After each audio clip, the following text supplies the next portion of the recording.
Iran को सिर्फ नक्शे पर मौजूद एक रियासत समझना या एक मुल्क समझना सबसे बड़ी गलती है। ईरान न सिर्फ एक मुल्क है, न सिर्फ एक फौजी ताकत, बल्कि एक नजरिया, एक इस्लामी तहरीक और एक रूहानी मज़ाहमत है। और तारीख गवाह है कि नजरियात को न बम से खत्म किया जा सकता है और ना ही मिसाइलों से और ना ही पाबंदियों से। ईरान की बुनियाद सिर्फ जमीन, सरहद या इक़्तिदार पर नहीं रखी गई, बल्कि इस्लामी इंक़िलाब 1979 के बाद ईरान एक फिक्री और रूहानी रास्ते पर चल पड़ा। यह वो रास्ता है जो कहता है कि जुल्म के सामने सर न झुकाओ, अमरीकी और सहूनी बालादस्ती को कबूल न करो, मजलूम के साथ खड़े रहो, चाहे कीमत कितनी ही भारी क्यों ना हो। इसीलिए ईरान के खिलाफ हर साजिश नाकाम होती है, क्योंकि रियासतें हारी जाती हैं मगर तहरीकें नहीं। खामनई सिर्फ एक लीडर नहीं है, दरअसल एक अलामत है, और यही है कि एक लंबे अरसे से खामनई अपनी पोजीशन पर टिके हुए हैं।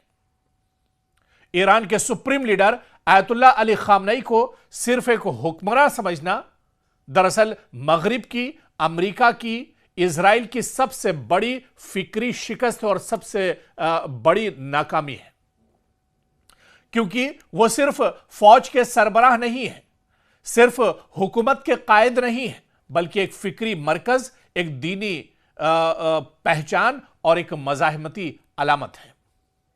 ऐसे लीडर को हराना मुमकिन नहीं, क्योंकि वो महलों में नहीं बल्कि दिलों में रहते हैं। और दरअसल कहीं ना कहीं मगरिब की या अमेरिका की, या ये कहा जाए कि जो सुपर पावर अपने आप को कहते हैं, उनकी नाकामी की असल वजह यही है, क्योंकि अमेरिका और इजराइल ने ईरान के खिलाफ सब कुछ आजमा लिया है। पिछले कई दहाइयों में आप देख लीजिए, कई बरसों में आप देख लीजिए कि इन ममालिक ने ईरान के खिलाफ तमाम प्रोपेगेंडे कर लिए, सब कुछ आजमा लिया। यानी ईरान पर आप देखिए कि माशी पाबंदी लगा दी गई, मीडिया प्रोपेगेंडा ईरान के खिलाफ किया गया, खुफिया जंग एक तरह से छेड़ दी गई, दहशतगर्द ग्रोहों की पुष्टपनाही की गई, साइबर हमले ईरान के ऊपर किए गए, साइंसदानों का कत्ल किया गया, ईरान के जंगी जो जनरल कर्नल कमांडर हैं उनका कत्ल किया गया। लेकिन नतीजा क्या निकला?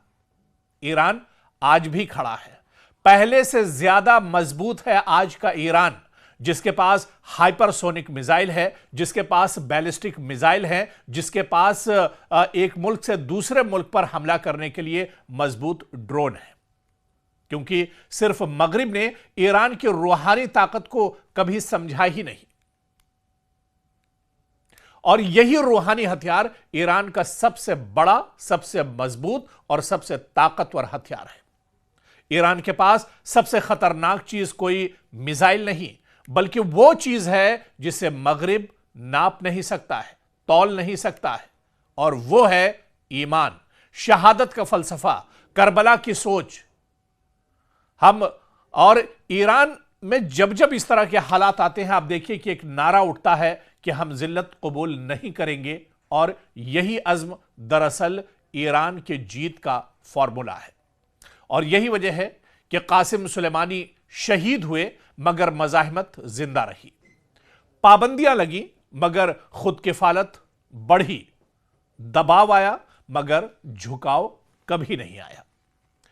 और आप देखिए कि आज भी ईरान अकेला नहीं है, आज भी ईरान के साथ कई बड़ी ताकतें हैं, चाहे फिलिस्तीन की बात करें, लबनान की बात करें, यमन हो, इराक हो, शाम हो, ये तमाम ताकतें एक तरह से ईरान के साथ खड़ी। बल्कि यह कहा जाए कि अब तो सियासी मंजरनामा बहुत हद तक बदल चुका है, दुनिया की कई सुपर पावर भी आज ईरान के साथ एक तरह से उसे और मजबूत करने के लिए खड़ी है।